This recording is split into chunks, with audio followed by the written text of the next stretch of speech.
اللہ تعالی وبرکاتہ۔ مولانا فتح علی صاحب ماشاء اللہ آج تو غیر معمولی سجدت کے ساتھ دکھائی دے رہے ہیں، کہاں کا ارادہ ہے؟ آج حضور اشرف الاولیاء اور حضور شیخ علاء الحق پنڈوی علیہ الرحمہ کا عرس مبارک ہے، اسی لیے عرس میں شرکت اور زیارت کے لیے پنڈوا شریف جا رہا ہوں۔ استغفر اللہ، یہ تو سراسر بدعت اور شرک ہے۔ قبروں پر جانا، وہاں فاتحہ خوانی کرنا، یہ سب قرآن و حدیث سے ثابت نہیں۔ کس نے آپ سے کہہ دیا کہ قبروں کی زیارت اور وہاں فاتحہ کرنا سراسر بدعت اور شرک ہے؟ ارے حضرت، اس پر تو ہمارے علماء نے اپنی عمریں کھپا دی ہیں۔ ارے میاں، عوام کو اولیاء اللہ اور بزرگان دین سے بدزن کرنا اور امت کو ان سے دور کرنا، یہ دیوبندی علماء کا پرانا وتیرہ رہا ہے۔ جھوٹ مت بولیے اور ہمارے علماء پر الزام مت لگائیے، صاف صاف بتائیے نا، کیا قرآن و حدیث اور سلف صالحین سے مزارات پر جانا اور وہاں دعا کرنا ثابت ہے؟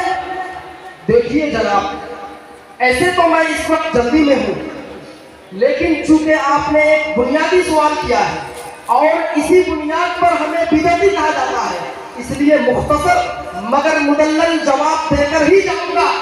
اللہ کرے میری بات آپ کو سمجھ میں آ جائے اور آپ دیوبندیت سے تائب ہو کر سچا سنی بن جائے۔ جی ضرور فرمائیے۔ سنن ابن ماجہ جلد اول کتاب الجنائز باب ما جاء فی زیارت القبور صفحہ نمبر 501 حدیث نمبر 1571 میں ہے، حضرت عبداللہ ابن مسعود رضی اللہ تعالیٰ عنہ سے مروی ہے کہ نبی کریم صلی اللہ تعالیٰ علیہ وآلہ وسلم نے ارشاد فرمایا، كنت نهيتكم عن زيارة القبور فزوروها فإنها تزهد في الدنيا وتذكر الآخرة۔ یعنی حضور صلی اللہ تعالیٰ علیہ وآلہ وسلم نے ارشاد فرمایا، میں نے تمہیں قبروں کی زیارت سے منع کیا تھا، اب قبروں کی زیارت کیا کرو کیونکہ یہ دنیا سے بے رغبتی اور آخرت کی یاد دلاتی ہے۔ ہاں یہ حدیث میں نے کہیں سنی تھی۔ اور مزید سنیے، المصنف لعبد الرزاق میں ہے، كان النبي صلى الله تعالى عليه وآله وسلم يأتي قبور الشهداء عند رأس الحوض فيقول السلام عليكم بما صبرتم فنعم عقبى الدار وكان أبو بكر وعمر وعثمان رضي الله تعالى عنهم يفعلون ذلك۔ المصنف لعبد الرزاق جلد سوم صفحہ نمبر 667، یعنی رسول کریم صلی اللہ تعالیٰ علیہ وآلہ وسلم سال کے آغاز میں شہدائے احد کے قبور کی زیارت فرمایا کرتے تھے، اور یہی حضرت ابو بکر، حضرت عمر اور حضرت عثمان رضی اللہ تعالیٰ عنہم کا بھی معمول تھا۔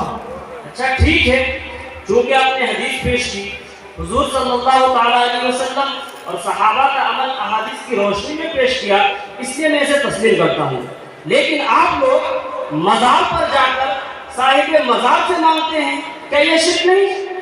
جناب پہلے طریقہ سمجھ لیجئے، اہل سنت کے نزدیک مزارات پر حاضری کا بہتر طریقہ یہ ہے کہ صاحب مزار کے پائیں یعنی پاؤں کی جانب سے آئے اور مواجہہ یعنی چہرے کی طرف مزار سے 4 ہاتھ کے فاصلے پر کھڑے ہو کر درمیانی آواز میں سلام عرض کرے، پھر قرآن پاک کی چند سورتیں اور چند بار درود شریف پڑھ کر ایصال ثواب کرے، پھر اللہ تعالیٰ کی بارگاہ میں صاحب مزار کے وسیلے سے دعا کرے اور پھر سلام کر کے واپس آ جائے۔ اب بتاؤ میاں، اس میں کون سی چیز بدعت اور شرک ہے؟ کیا مزارات پر جانا شرک ہے؟ کیا قرآن پڑھنا شرک ہے؟ کیا درود شریف شرک ہے؟ یا پھر اللہ تعالیٰ سے دعا مانگنا بھی اب شرک ہو گیا؟ عجیب باتیں کرتے ہیں۔ نہیں، اس میں تو واقعی کوئی شرک کی بات نہیں ہے، لیکن لوگ اولیاء اللہ کے مزار پر جا کر انہیں براہ راست مخاطب کر کے اپنی حاجات بیان کرتے ہیں، مثلا یا ولی اللہ مجھے شفا دے دیجئے، میں لاولد ہوں مجھے بیٹا عطا کر دیجئے، کیا شریعت میں اس کی اجازت ہے؟ یہ بھی شرک نہیں ہے۔ جناب اس سوال کے جواب سے قبل ایک نکتہ سمجھ لیجئے، وہ نکتہ یہ کہ اللہ تعالیٰ کی صفات ذاتی، حقیقی، ازلی، ابدی اور غیر فانی ہے، اور مخلوق کی صفات عطائی غیر مستقل، فانی اور حادث، اور اللہ اور کوئی سچا مسلمان کسی ولی یا بزرگ کو حقیقی عطا کرنے والا یا مستقل مشکل کشا نہیں مانتا، بلکہ اللہ کی عطا سے سبب مانتا ہے۔